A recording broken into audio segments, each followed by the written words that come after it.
शरण पड़ेगी राखे प्रभु जी तुम ही नाम।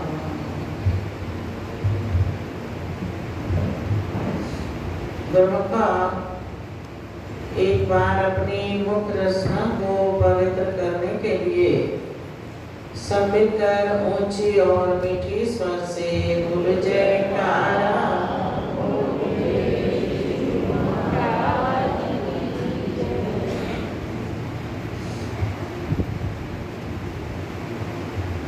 गुरु का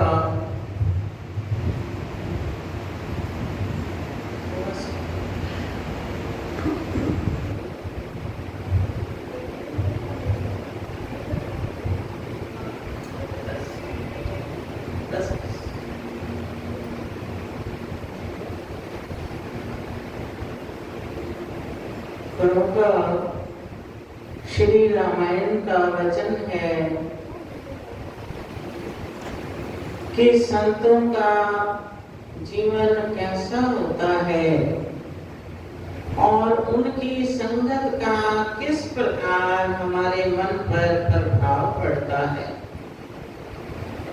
तो श्री रामायण का ये वचन है कि साधु चरित शुभ सरीस कपासो निरस विशद गुण में फल जासो जो सहे दुख पर क्षेत्र दुरावा वंदनीय तेहि जग जस पावा।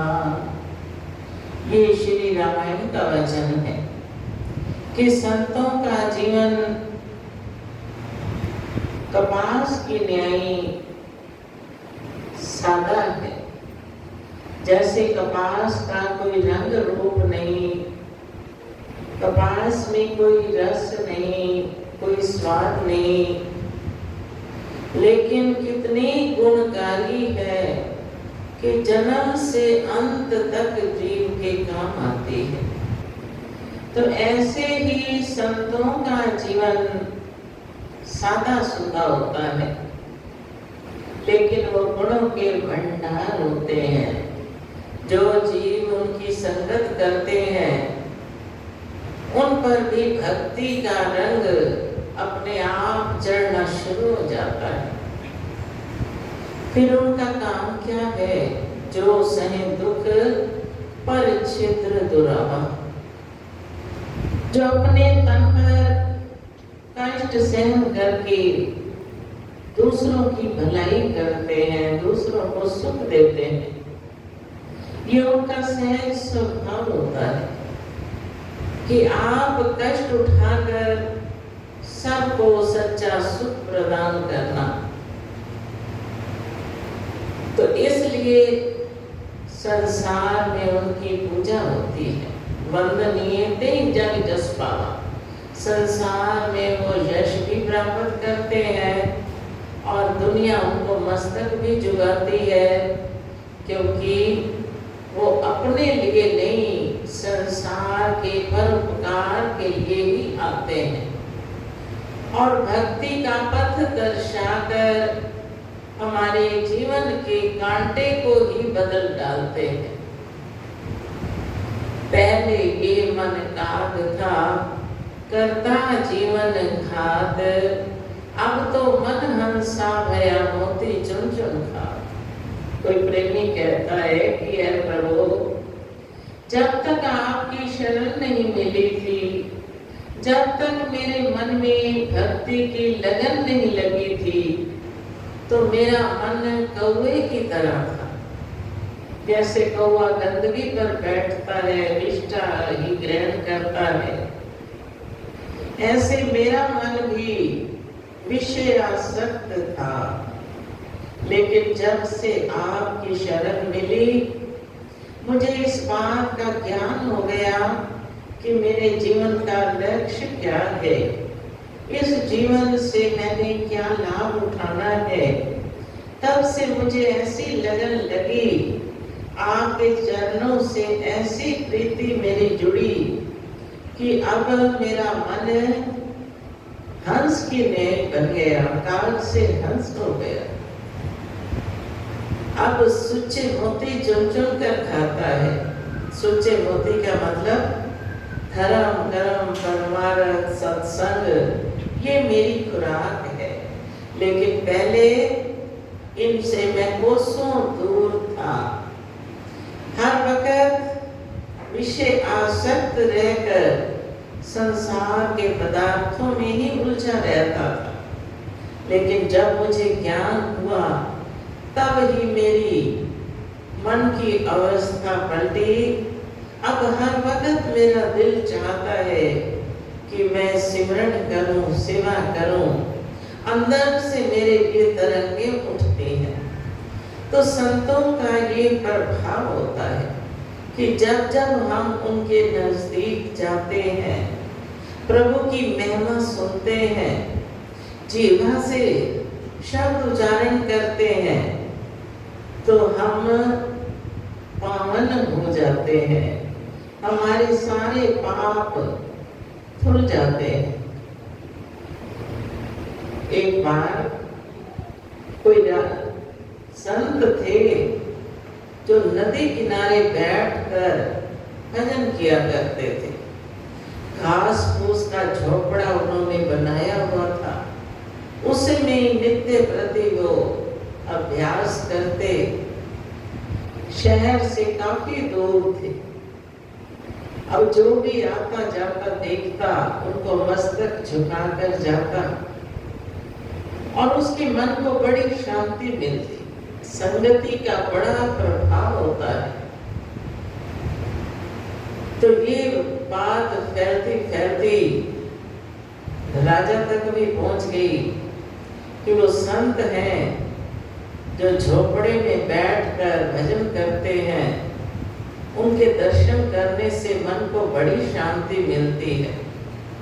अब अंदर से इच्छा तो उठी, मगर मन का ये स्वभाव है कि जो हमारी अंतरात्मा से शुभ विचार उठते हैं, मन उसी वक्त उनको दबा देता है। जैसे आपने खुद ही अनुभव किया होगा कि सुबह प्रभात के समय जब आंख खुलती है तो आत्मा बड़ी मधुर धीमी आवाज से कहती है, उठो सिमरन कर लो। मन कहता है आंखें खोल, अभी अंधेरा है, कपड़ा डालो, सो जा। मन की आवाज जो है बड़ी प्रबल है। तो ऐसे ही राजा के अंदर ख्याल तो उठा, लेकिन पवित्र कर्म करने या उस मार्ग पर चलना है तो बड़ा कठिन। तो एक दिन कोई जोरी गया, उसने एक पारस मणि उन संतों को भेंट चढ़ा। अब वहीं राजा के जानकार भी कोई खड़े थे। उन्होंने आकर राजा को बताया कि राजन, जो संत नदी किनारे बैठकर भजन करते हैं, उनको तो किसी ने पारस मणि दी है। अब लालच क्या नहीं करवाता। अब राजा के मन में ऐसा ख्याल उठा कि पारस तो उन संतों से लेना चाहिए। फिर सोचता है कि पहले उनके पास जाएंगे तभी वो पारस मणि देंगे। अब राजा गए, उन्होंने जाकर मांग की कि महाराज आपके पास पारस मणि आई है, वो मुझे दे दो। कहते हैं अभी हमारे पास कहां से। अब राजा पूछते पूछाते संतों के पास पहुंचा, उनसे पूछा कि संतों के पास पारस मणि तो है, लेकिन वो देने के लिए इनकार कर गए, कहते हैं नहीं, वो कैसे ली जाए। तो वो संत कहते हैं कि ऐसे नहीं मिलेगी, आप रोज जाओ उनके दर की सेवा करो। जब तुम सेवा करोगे, जब वो प्रसन्न हो जाएंगे तो अपने आप तुम्हें वो लगे ठीक है। अब राजा वेश बदल कर रोज जाने लगे उनकी उस छोटी सी कुटी में झाड़ू लगाना, बर्तन साफ करने, रोज का ये उनका नियम बन गया। तो जैसे ही रोज जाकर उनके दर्शन करते, अब संतों की संगति अपने आप किस प्रकार हमारे ऊपर प्रभाव डालती है कि रोज दर्शन करते करते करते करते मन में पवित्रता आनी शुरू हो गई। कहता है कि इनकी सेवा करने से तो बड़ा आनंद मिल रहा है। तो नित्य प्रति जाने भी लगे, सेवा भी कर रहे थे। तो एक दिन बरसात हो रही थी। राजा अपने नियम से उनके आश्रम पर पहुंच गए, जाकर सेवा की। जब वापस आने लगे, उनको मस्तक झुकाया तो वो संत कहते हैं कि रुको, आप जो पारस मणि मांग रहे थे, आज हम वो तुम्हें देते हैं। राजा कहते हैं ये तो बड़ी अच्छी बात है। फिर वो राजा पूछते अच्छा महाराज वो दे दो फिर। तो संत कहते हैं कि हमारे पास यहाँ तो नहीं, बाहर हमारा चूल्हा पड़ा है, उस चूल्हे के पास मिट्टी है, उस मिट्टी के अंदर वो रखी है। अब राजा सोचते हैं कि इतनी कीमती पारस मणि लेकिन मिट्टी में कैसे रखी इन्होंने। कहते कोई बात नहीं, पूछता, जाकर ढूंढता, जाके मिट्टी में हाथ मारा तो वो पारस मणि हाथ आ गई। फिर सोचता है कि ये सचमुच पारस ही है, कुछ और तो नहीं। पास ही लोहे का चिमटा पड़ा था जिससे वो अग्नि के अंगारे निकालते थे, लकड़ियां डालते थे। उस लोहे के चिमटे के साथ जैसे ही वो पारस मणि उन्होंने छुआई तो वो सोने का बन गया। अब तो राजा बड़े हैरान कि ये तो पारस मणि है, लेकिन ये संत तो घास फूस के झोपड़े में रहते हैं, ना इन्होंने कोई सामान रखा है, ना कोई और वस्तु है। इतनी कीमती पारस मणि को भी एक मिट्टी में रख रखा है। लगता है कि इनके अंदर और भी कोई कीमती वस्तुएं होंगी, और भी बड़ी कीमती वस्तुएं ये रखते होंगे। अब राजा गए झोपड़े के अंदर, कहते महाराज वो पारस मणि तो मिल गई, लेकिन इससे बढ़कर और भी कोई वस्तु आपके पास है। अब संत जो चाहते थे, देखकर उनको बड़ी प्रसन्नता हुई कि ये राजा आज कुछ लेने को तैयार तो हुए।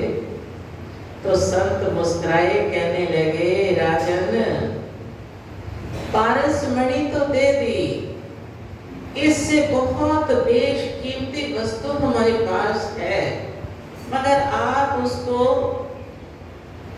ग्रहण नहीं करोगे, लेना नहीं चाहोगे। अब हाथ जोड़कर कहता नहीं महाराज, मैं अवश्य लूंगा।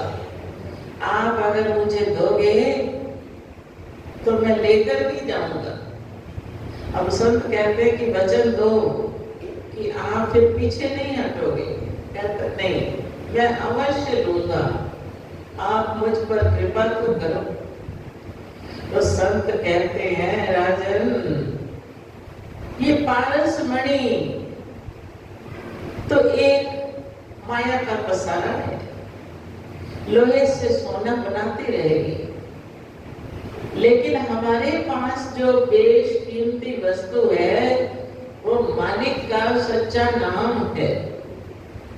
जो उसको ग्रहण कर लेता है उसको फिर संसार की वस्तुएं तो तुच्छ नजर आती हैं, अगर आपकी इच्छा हो तो वो आपको दे दे।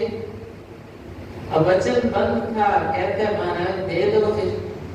अगर वो इससे भी कीमती वस्तु है तो उसको मैं अवश्य लेकर जाऊंगा।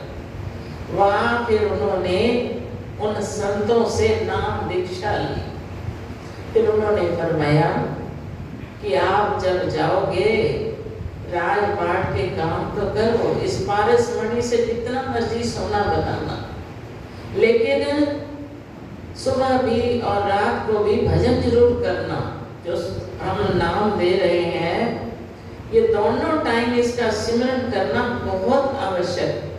कहने लगा महाराज जरूर करूंगा।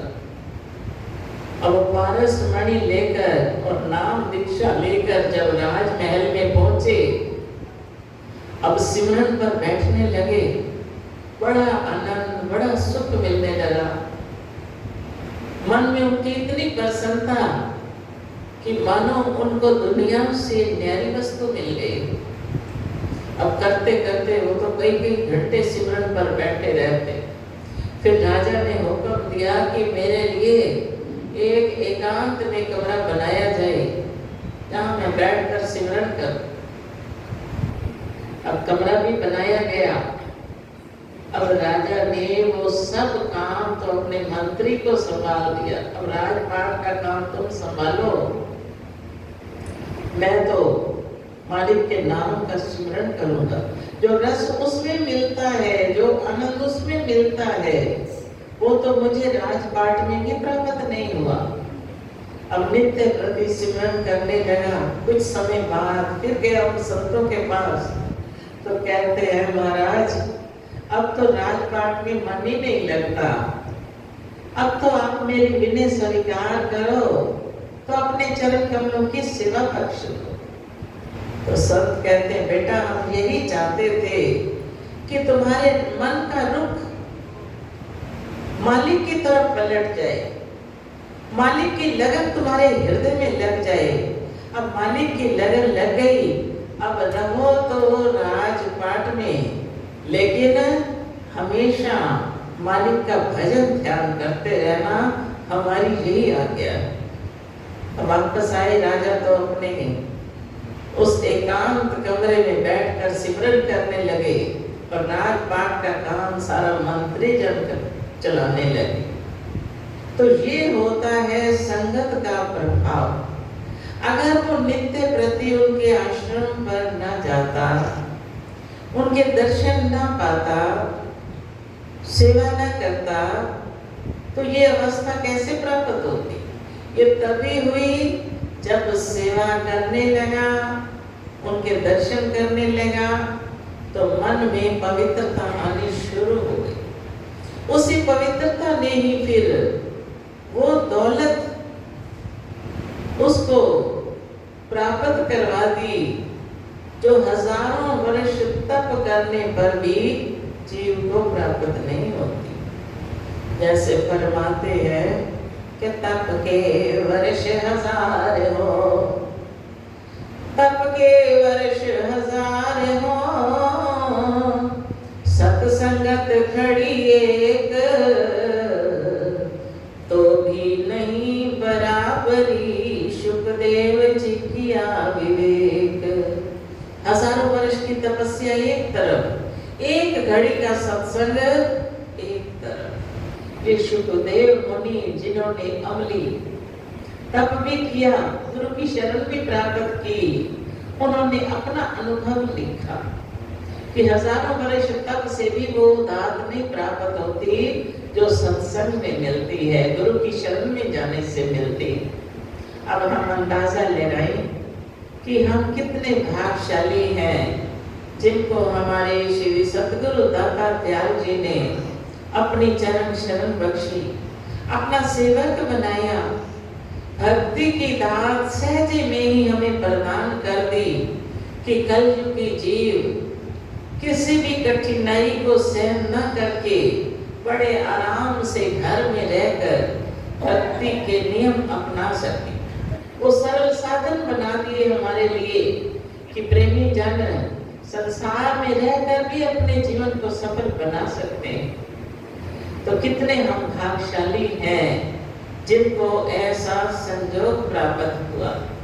फिर अब हमारा क्या कर्म है, हमारा क्या धर्म है कि जो हिदायत वो दें उस पर हम पूरा पूरा अमल करने की कोशिश करें। कि भक्ति के 5 नियम जो हमारे लिए बहुत जरूरी हैं, उनको नित्य प्रति अपनाएं। फिर 2 घंटे सिमरन, ये भी अति आवश्यक है।